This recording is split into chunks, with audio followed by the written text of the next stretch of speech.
बाबा ने सीधा कहा हम तो मई और जून के महीने में भी शिमला बना देंगे, बिना बरसात के भी बरसात करवा देंगे। बाबा का कहने का मतलब ये है, गुंडागर्दी करोगे, बदमाशी करोगे तो तुम्हारी दुकान का शटर उठाऊंगा भी मैं और गिराऊंगा भी मैं।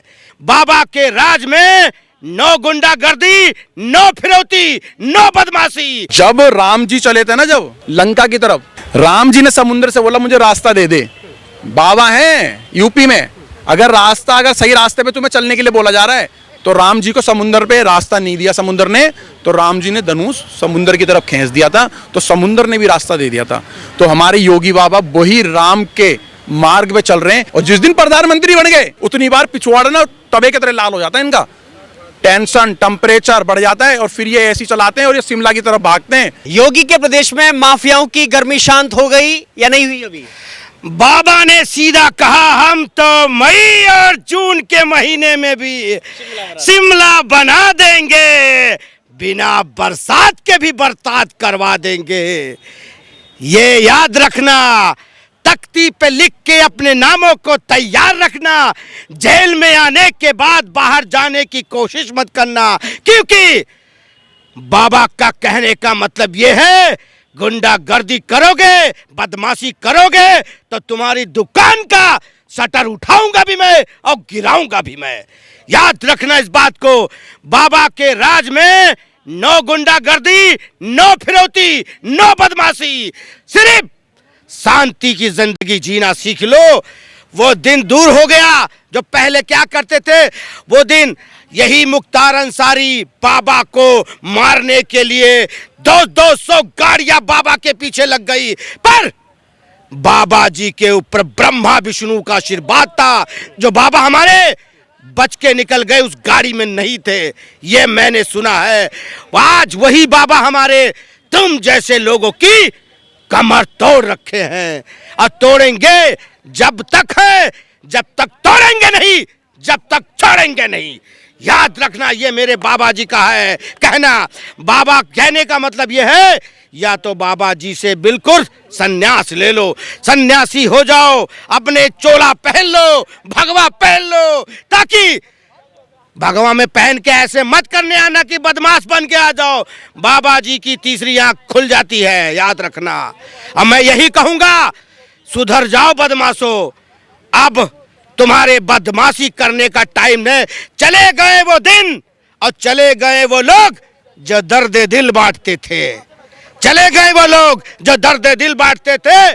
अब हम तुम्हें आए हैं समाप्त करके ही रहेंगे। इसके बावजूद अगर आतंकी संगठन अलकायदा जैसा व्यक्ति, अगर संगठन ये कहता है कि नहीं, अतीक और अशरफ की हत्या का बदला लेंगे और वो भारत से लेंगे, मेरी बात सुनो, ये लोग दूसरे सपोर्ट कर रहे हैं, अपने मुस्लिम भाइयों को सपोर्ट, पर मैं अभी भी कह रहा हूं, आतंकियों का, बदमाशों का कोई जात नहीं होता है।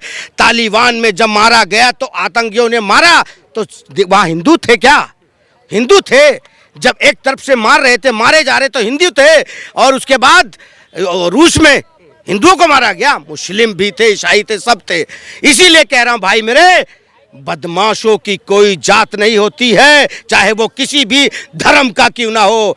उसको धर्मों को लेकर टिप्पणी मत करो, वो तुम्हारे पे एक न एक दिन भारी पड़ेगा। यूपी में माफियाओं की गर्मी शांत हुई है? अभी नहीं हुई है।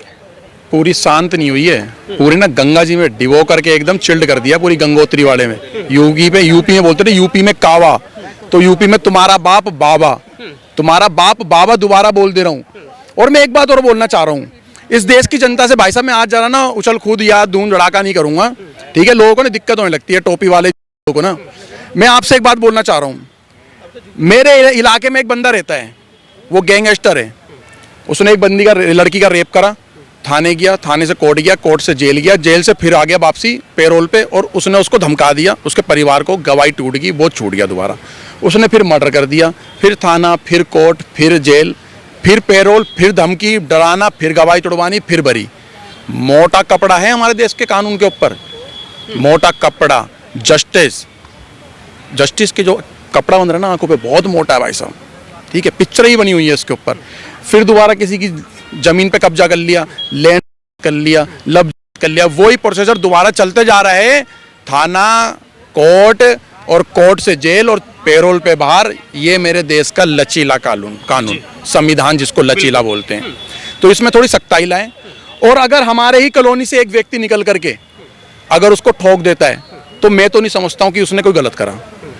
जो मेरे देश का कानून उसको न्याय नहीं दिलवा पा रहा था इन लोगों को, तो एक व्यक्ति ने निकल के अपना बलिदान दे करके न्याय दिलवा दिया। तो उस चीज़ को मैं सैल्यूट करता हूँ भाई साहब। क्या उन लड़कों के, उन बच्चों के, उन परिवार नहीं है, माँ बाप नहीं है? क्या उनका परिवार नहीं है? उसकी माँ का दिल नहीं है? जो हमारे देश में फौजी हैं, अभी देखो ना वहाँ पर 5 फौजी हमारे शहीद हो गए पुंछ और उसमें बीच के अंदर। मैं कह रहा हूँ एक भी वो जो शहीद का दर्जा दिला रहे इस नालायक को, घटिया किस्म के बंदे को, जिसको दिलाया जा रहा है कि इसको दिलाया जाए, मतलब पुरस्कार दिलाया जाए। कौन सा? हाँ, अरे मैं कौन जूता दिला दे क्या? पुरस्कार में जूता दे दे क्या इसको? जूता मेरे घर में, मेरे बच्चों के परिवार में बहुत जूते चप्पल पड़े, दिलवा दूं क्या मैं? हम ये दे सकते हैं जूते चप्पल पुराने, इसको ना एक सिक्का भी नहीं दे सकते। और मैं लोगों से बोलना चाहता हूँ, जहां पर इस नालायक और इस की कवर है, जिसने मदरसे से लेकर के, हॉस्टल से लेकर के लड़कियों को निकलवा के, बुला करके, रेप कर करके, डरा धमका करके छोड़ा है, जिसने इतने ज्यादा मर्डर करें, अपने मुस्लिम समाज के ही बच्चे इसने इतने आतंकवादी जैसी सोच वाले बना दिए। ऐसे बंदे की कवर पे इसके काले करतूत लिखने चाहिए। काले करतूत, कितनी बच्चियों के रेप करें इसने, नाम ना डाले लेकिन शब्दों में लिखा जाए इसकी कवर पे। अब अतीक को तुम भारत रत्न दिलाने की बात कर रहे हो। मैं तो किसी भारतीय का जूता भी ना दिलवाऊं, लेकिन मैं दे दूंगा जिनमें छेद हो गए। ठीक है जी यार, ऐसे व्यक्ति के लिए कौन है? और उस पे देखो, एक पत्रकार साहब, आपकी भी बात करूंगा मैं यहाँ पर, एक पत्रकार पे आवाज उठाने पे उस पे एन से लग जाती है, लेकिन उस आतंकवादी सोच वाले पे तिरंगा लगा दिया हमारा। देशद्रोही का केस तो उस मुसलमान लगना चाहिए था, उसको थाने ले गए, जमानत मिल गई खड़े खड़े। ये मेरे देश का कैसा लचीला संविधान है भाई, जिस संविधान और जिस तिरंगे का सब सर्वोपरि यार, क्या है ये? और मैं आज ये कहना चाहता हूं, यूपी में कावा, यूपी में कावा, यूपी में कावा, तुम्हारा बाप बावा। अभी बता रहा हूं मैं, क्योंकि बाबा पता कौन सी सोच के हैं? जब राम जी चले थे ना, जब श्रीलंका की तरफ, लंका की तरफ सीता मैया को लेने, क्योंकि हमारे धर्म में ना औरत की ना पूजनी होती है, ठीक है, इनके तरह नहीं कि वही बहन और वही बीवी। राम जी ने समुद्र से बोला मुझे रास्ता दे दे। बाबा हैं यूपी में, अगर रास्ता, अगर सही रास्ते पे तुम्हें चलने के लिए बोला जा रहा है तो राम जी को समुद्र पे रास्ता नहीं दिया समुद्र ने, तो राम जी ने धनुष समुद्र की तरफ खींच दिया था, तो समुद्र ने भी रास्ता दे दिया था। तो हमारे योगी बाबा वही राम के मार्ग पे चल रहे हैं। पहले वार्निंग देते हैं, नहीं वार्निंग देते हैं तो जिस, सीधी सी बात है, जिस स्कूल में मैं पढ़ा, मेरे स्कूल का जो प्रिंसिपल था ना, वो परशुराम जैसी सोच थी। तो उसके जो विद्यार्थी हैं, जो उसके शिक्षित हैं, तो वो यार परशुराम नहीं बनेंगे तो क्या बनेंगे? तो योगी बाबा इस टाइम प्रिंसिपल हैं, और जिस दिन प्रधानमंत्री बन गए फिर सोचो तुम्हारा क्या होगा। तो इसलिए अरे उस दिन का इंतजार ना करें। ये हमने बोला ना, जितनी बार प्रधानमंत्री का नाम लेते ना योगी जी प्रधानमंत्री, उतनी बार पिछवाड़ा ना तवे की तरह लाल हो जाता है इनका, टेंशन टेम्परेचर बढ़ जाता है, और फिर ये ऐसी चलाते हैं और ये शिमला की तरफ भागते हैं। फिर इस टाइम तो कहाँ शिमला मिलेगा, बाबा तुम्हारे घर के आगे शिमला बना देंगे। तो मई जून ने शिमला बना रखा है। अरे बिल्कुल बना रखा है, वही तो बोल रहा हूँ। अगर मैं कहता हूँ, जब ये कोई गलत काम और गलत कांड करने की सोचते हैं ना, तो मम्मी कहती बेटा कहाँ जा रहा है तू आज इतनी जल्दी सुबह उठ करके 6 बजे? मम्मी कहीं नहीं घूमने जा रहा बेटा, कोई गलत काम मत करियो, बिल्डोजर हर गली के बाहर खड़ा हुआ बेटा, तू आज जल्दी जा रहा है, मुझे डाउट लग रहा है। किसी की बच्ची को, किसी के बेटे को थप्पड़ मार के मत आइयो, ये तो बाबा का बिल्डोजर ना ऐसे उठा के मकान ना जंगल में जाके रख देगा बेटा। ऐसे डर है, भय मिट्टी में तो मिल रहा है। अरे जो बाबा बोल रहे हैं ना, वो मिट्टी में मिलेगा यार। जो वो हमारे जो पुलिसकर्मी थे ना, उनका परिवार था, और जिस पुलिस वाला जिस इलाके में ड्यूटी करता है ना, उस इलाके की सारी जनता, सारी की सारी जनता उसका परिवार के तरह होती है। ठीक है, उस पुलिस वाले के 2 बच्चे हैं भाई साहब, किसी को पता है? 2 छोटी छोटी गुड़िया बच्चियां हैं उसकी। मैं तो सलूट करता हूं उन लड़कों को, जिन लड़कों ने ऐसे सर्वनाश कर दिया उन राक्षसों का। मैं तो कहता हूं हमारे देश में 1 लाख बलिदान देने पड़ जाएं, ऐसे बच्चे तैयार हो जाएं। जब मेरे देश का जस्टिस नहीं दिला पा रहा न्याय, तो हम जैसे लोगों को क्रांतिकारी क्या बोला जाता था? अंग्रेज लोग नहीं छोड़ रहे थे हमारा देश, तो क्रांतिकारी लोग यहां पर खड़े हुए, उन लोगों ने बलिदान दिया, जिसको बोला जाता हर घर में हर जिन जिन लोगों ने बलिदान दिया उनके घर में दान पात्र पड़े हुए हैं। इन लड़कों को मिलना चाहिए दान पात्र, इन लड़कों को वो न्याय मिलना चाहिए पुरस्कार कि तुमने अपनी जिंदगी का बलिदान देकर के ऐसे राक्षस का कराए। तो यूपी के पूरे लोगों को योगी बाबा का और बाबा के बाद उन बच्चों का भी वो करना चाहिए। जय जयकार जी।